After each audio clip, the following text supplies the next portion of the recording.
Talk of playing in America added more excitement to the occasion, and Samuel's cautions were ignored. He was on his way. They had watched him grow up on the village courts and knew he was special enough to make any team and to take their dreams with him.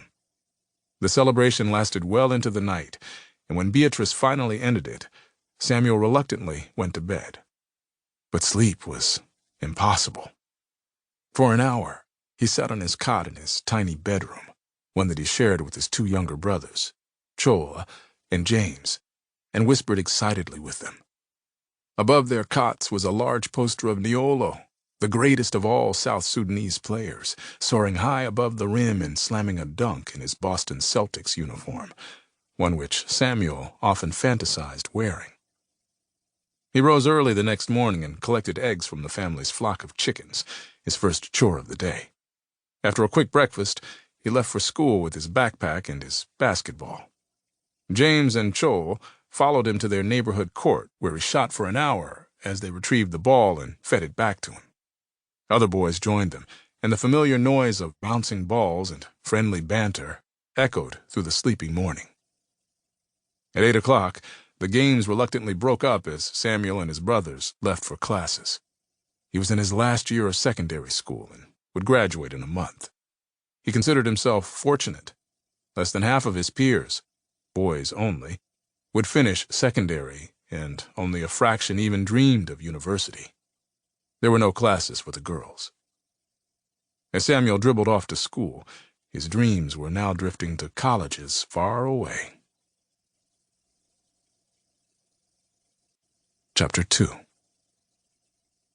2 weeks later, early on a Friday morning, the entire family made the long walk to the bus station in Rumbek and watched him leave for Juba and a long weekend of vigorous competition.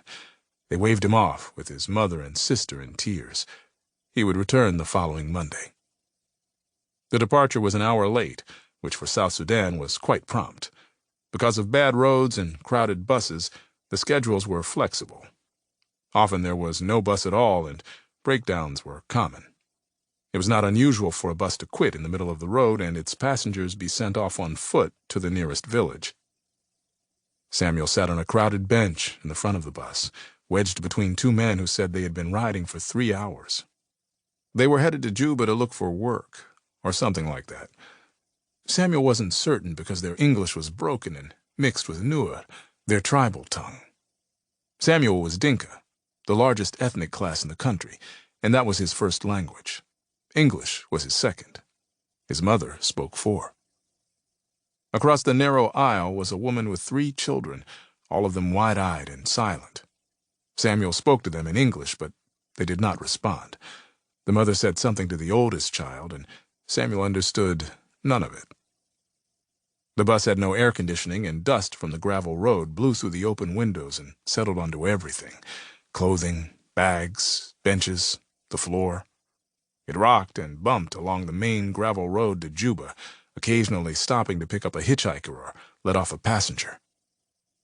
Once it was known that Samuel was a basketball player who just might be headed to games in America, he became the focus of attention.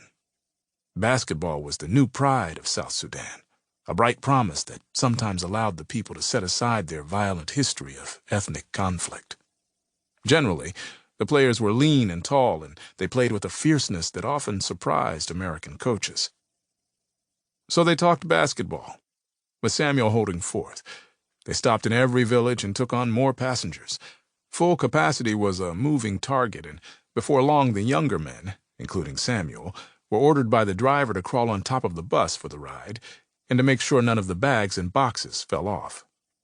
As they approached Juba, the gravel turned to asphalt and the constant bumping eased somewhat.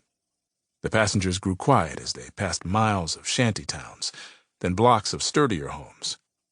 6 hours after he left Lota, Samuel got off the bus at the central station where swarms of people were coming and going. He asked directions and walked for an hour to the University of Juba. He had been to Juba once before and was again struck by its modern facilities, paved streets, frantic traffic, tall buildings, vibrancy, and well-dressed people. If he failed to make the team, he planned to continue his studies in the city.